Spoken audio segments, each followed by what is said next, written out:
位观众，大家好，南无阿弥陀佛。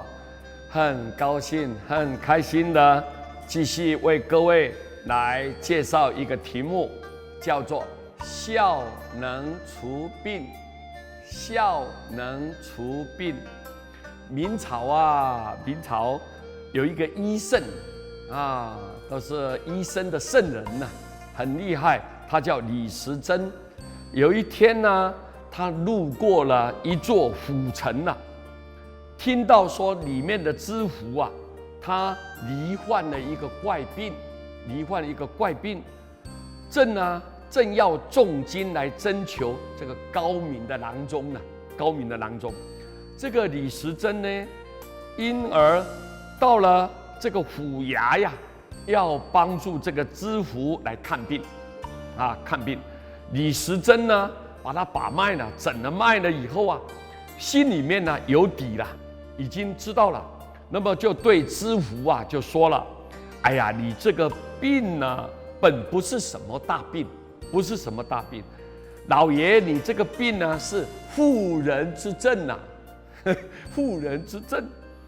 那么每个月经这个月草不定，只要你吃了我的药，保证药到病除。”这个知府听了以后瞪大眼睛胡说八道你这个李时珍呢，回头就对着这个知府大爷就说了：“不要打，过些日子我还是要来讨这个我把你把脉诊病的这个钱，我还是会来要的。”赶走了这个李时珍以后知府大爷呢，这老爷就越想越好笑，他就想了我的病看过不少郎中他们虽然本领都不大，但也没有一个像这个过路的郎中那样疯疯癫癫的，把这个大男人当成女人来把脉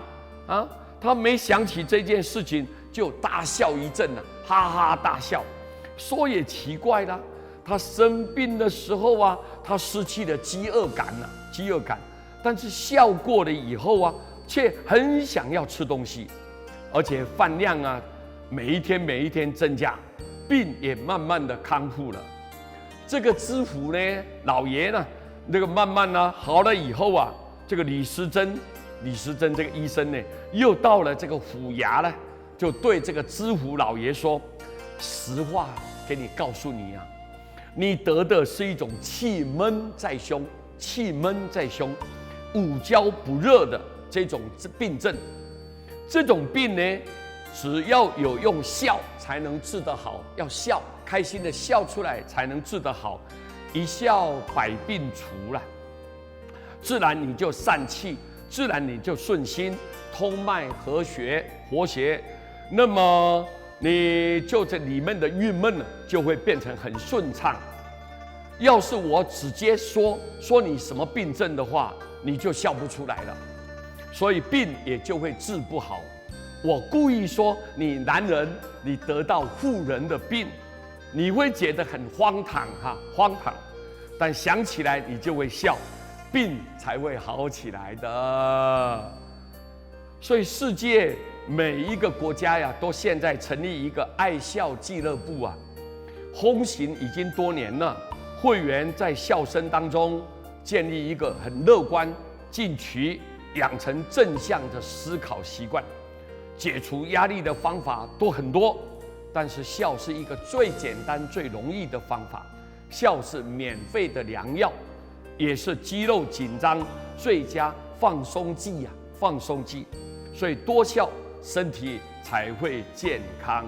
师父做了一首歌，我现在唱给你听听看，你们听听看，应该要多笑。好，一笑烦恼抛，二笑怒气消，三笑寒食了，四笑病莫逃。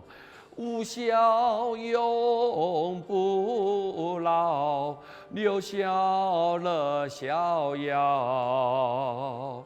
时常开口笑，手臂南山高，南山高。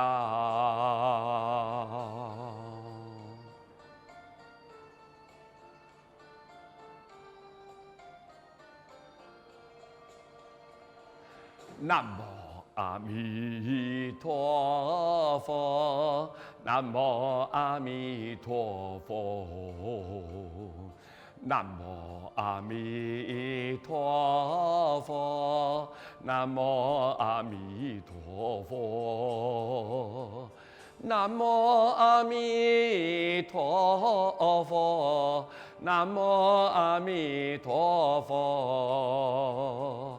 南无阿弥陀佛，南无阿弥陀佛，阿弥陀佛。你看，如果经常笑啊，我们大家都长命百岁。希望大家愉快、幸福啊，幸福美满。谢谢大家，阿弥陀佛。